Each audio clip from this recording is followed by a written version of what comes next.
27 नवंबर 1942 जब HMS Birmingham करीब 680 जिंदा बचे लोगों को लेकर बॉम्बे के बैलार्ड पियर पहुंचा तो वहां खड़े लोग उस जहाज को बड़े गौर से देख रहे थे। इतने में ही कई लोग अपने परिवार के लिए जोर जोर से रोने लगे। कोई किसी अपने को यहाँ ढूंढता तो कोई वहां, लेकिन उनके परिवार वाले उन्हें कहीं दिखाई नहीं दिए। HMS बर्मिंघम गवाह था उस घटना का जो उसने अपनी आंखों से हिंद महासागर में देखी थी। ये कहानी है एक ऐसे इतिहास की जिसे न तो कभी आपने सुना और ना ही कभी आपने इसके बारे में पढ़ा होगा। जी हाँ, ब्रिटिश जहाज टाइटैनिक के डूबने की कहानी तो सभी ने सुनी ही होगी और सभी को पता है, लेकिन क्या आप भारत का टाइटैनिक कहे जाने वाले SS तिलावा के बारे में जानते हैं? SS तिलावा भारत का टाइटैनिक जो जापानी पनडुब्बी के हमले के बाद समुद्र में समा गया था। वैसे तो SS तिलावा से जुड़ी कई कहानियां हो सकती हैं, लेकिन हम उन्हीं में से एक कहानी के बारे में आपको बताने जा रहे हैं। इसीलिए बने रहिए वीडियो में बिल्कुल अंत तक। लेकिन उससे पहले प्लीज यार दोस्तों, हमारे चैनल मिस्ट्री ऑफ आर्यावर्त को सब्सक्राइब कर दो। दोस्तों, हॉलीवुड जो न सिर्फ टेक्नोलॉजी बल्कि अपने बीते हर इतिहास को फिल्मों के माध्यम से दुनिया को बताता है, तो वही भारत के कुछ ऐसे अनोखे इतिहास के किस्से हैं जिसे ना तो कभी भारतीय फिल्मों में दर्शाया गया और ना ही इतिहास में पढ़ाया जाता। जी हाँ, ऐसा ही कुछ किस्सा है भारतीय इतिहास के टाइटैनिक यानी SS तिलावा जहाज का, जो बिल्कुल टाइटैनिक जैसा था।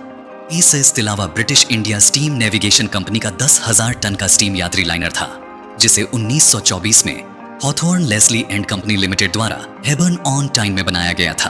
आज SS तिलावा हादसे को लगभग 82 साल पूरे हो गए हैं। SS तिलावा टाइटैनिक जैसा एक विशालकाय जहाज था जो सभी आधुनिक सुविधाओं से लैस हजारों लोगों को यात्रा कराने में सक्षम था। तिलावा ने पहले भी अपने कई सफर कुशलता से तय किए थे और हर बार की तरह तिलावा इस बार भी अपने सफर पर था। उस समय जहाज पर 678 लोग सवार थे, लेकिन वक्त को कुछ और ही मंजूर था, जिसके चलते भारतीय टाइटैनिक के साथ कुछ ऐसा हुआ जिसने की दुनिया को फिर से दहला दिया और इसमें सवार 280 लोगों ने जहाज के साथ ही जल समाधि ले ली थी। आइए बताते हैं विस्तार से। दोस्तों, अब आप तिलावा की भव्यता का अंदाजा इस बात से लगाइए कि उस समय तिलावा पर टिकट के लिए मारामारी पड़ती थी, क्योंकि ये जहाज 6 से 8 सप्ताह में सिर्फ एक बार ही यात्रा करता था और जहाज पर रवाना होने वाले ज्यादातर साउथ अफ्रीकी लोग थे, जिन्हें 3 साल के अंदर अफ्रीका वापस लौटना था, क्योंकि उनकी समय सीमा पूरी होने वाली थी। यदि वे ऐसा नहीं कर पाते तो उनकी अफ्रीका की नागरिकता रद्द हो जाती। इसलिए उस दिन तिलावा की टिकट के लिए भारी संख्या में भीड़ मची हुई थी। फिर 20 नवंबर 1942 को बंबई में ब्रिटिश इंडिया स्टीम नेविगेशन द्वारा ऑपरेट सभी जहाजों की तरह तिलावा में भी यात्रियों के खाने पीने का सामान रखा। फिर 20 नवंबर 1942 को शाम 5 बजे सभी यात्री और खजाने को लेकर दक्षिण मुंबई के बलार्ड पियर से SS तिलावा हिंद महासागर में उतरा। ये भारतीय टाइटैनिक लहरों को चीरता हुआ आगे बढ़ रहा था। तिलावा अफ्रीका के लिए रवाना हुआ था और ये वो दौर था जब द्वितीय विश्व युद्ध अपने चरम पर था। इसके साथ ही भारत आजादी की उम्मीद देख रहा था। आपको बता दें कि मुंबई से रवाना हुए SS तिलावा शिप पर करीब 960 लोग सवार थे। समुद्र में पहुंचने के बाद एक बोट ड्रिल की गई और लोगों को ऊपरी डेक पर माचिस या मशाल न जलाने के लिए कहा गया, क्योंकि यात्रियों और चालक दल के बीच दुश्मन की पनडुब्बी के हमले का डर हमेशा बना रहता था। यात्रा के पहले कुछ दिनों में कोई विशेष घटना नहीं घटी, क्योंकि जहाज अधिकतम 12 नॉट की गति से चल रहा था। अब साउथ अफ्रीका में मोसाम्बा पोर्ट पर सब ठीक चल रहा था। 2 दिन की यात्रा पूरी हो चुकी थी। अपनों से मिलने के सपने आंखों में लिए सभी लोग बिना किसी तनाव के यात्रा कर रहे थे। लेकिन जहाज की रवानगी के चौथे दिन यानी 23 नवंबर को अचानक सेशल्स आइलैंड के पास तेज आवाज के साथ जहाज क्षतिग्रस्त हो गया।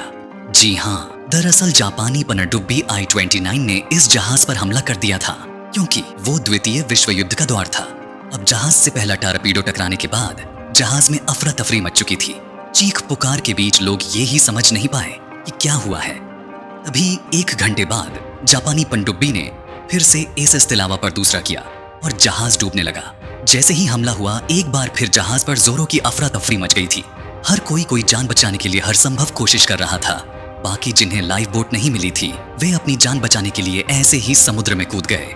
जहाज बुरी तरह क्षतिग्रस्त हो गया था। जहाज के कैसे टूटकर समंदर में बिखरने लगे और कुछ लोग जहाज के तैर रहे टुकड़ों पर थे। वहीं कुछ लोग समुद्र में ही तैरने की कोशिश कर रहे थे। जो लाइफ बोट थे वे ओवरलोड हो चुके थे। देखते ही देखते जहाज पूरी तरह पानी में डूब गया। टाइटैनिक के बाद ये दूसरी दिल दहला देने वाली घटना थी। तभी 25 नवंबर की सुबह लाइफ बोट पर सवार लोगों को एक शिप नजर आया। ये शिप HMS बर्मिंघम था, जो कि किसी को सिग्नल दे रहा था। लेकिन HMS बर्मिंघम को तिलावा के डूबने के बारे में पता चला तो उसने बचे हुए लोगों को बचाने के लिए अपना रास्ता बदल दिया। तब उस जहाज की मदद से 674 लोगों का रेस्क्यू किया गया और अन्य 4 लोगों को एक दिन पहले RMS एसिस कार्थेज ने बचा लिया था। उसके बाद 27 नवंबर 1942 को ये MIMS बर्मिंघम जहाज मुंबई के बलाड पियर में पहुंचा। इसमें तिलावा जहाज से जिंदा बचे 678 लोग थे और बाकी 280 निर्दोष लोग हिंद महासागर की लहरों में मौत का शिकार हो चुके थे। HMS बर्मिंघम बेलार्ड पियर पर खड़ा और उसके सामने खड़े थे चिंतित रिश्तेदार और परिजन, जो यह देखने के लिए इंतजार कर रहे थे कि उनके परिवार के सदस्य जिंदा हैं या नहीं। खैर, लेकिन ये आज भी एक सवाल बना हुआ है कि आखिर I-29 पनडुब्बी ने SS तिलावा पर हमला क्यों किया। चूंकि ये व्यापारिक जहाज था, इसलिए क्या जापानी ये जानते थे कि इस जहाज पर कीमती सामान है। ऐसे ही कई और भी प्रश्न हैं जिनका जवाब आज भी एक रहस्य है। कुछ बचे हुए लोगों ने अनुमान लगाया था कि अगर जापानी शाही नौसेना को सोना चांदी चाहिए था तो जापानियों ने तिलावा को कब्जे में लेने के बजाय उसे क्यों डुबो दिया। खैर, I-29 से जुड़ा एक और वाकया है जिसका सीधा संबंध भारत से ही है। आपको बता दें कि जिस पनडुब्बी ने तिलावा पर हमला किया उसी ने नेताजी को बचाया था। जी हाँ दोस्तों, दरअसल तिलावा त्रासदी के 5 महीने बाद यानी 28 अप्रैल 1943 को सुभाष चंद्र बोस को इसी पनडुब्बी से बचाया गया था। उस समय ऐसी अफवाहें थीं कि सुभाष बाबू हिटलर के मित्र हैं, लेकिन नेताजी जर्मन सबमरीन में एक बैठक में गए हुए थे जहां से उन्हें I-29 के जरिए ही जापान लाया गया था।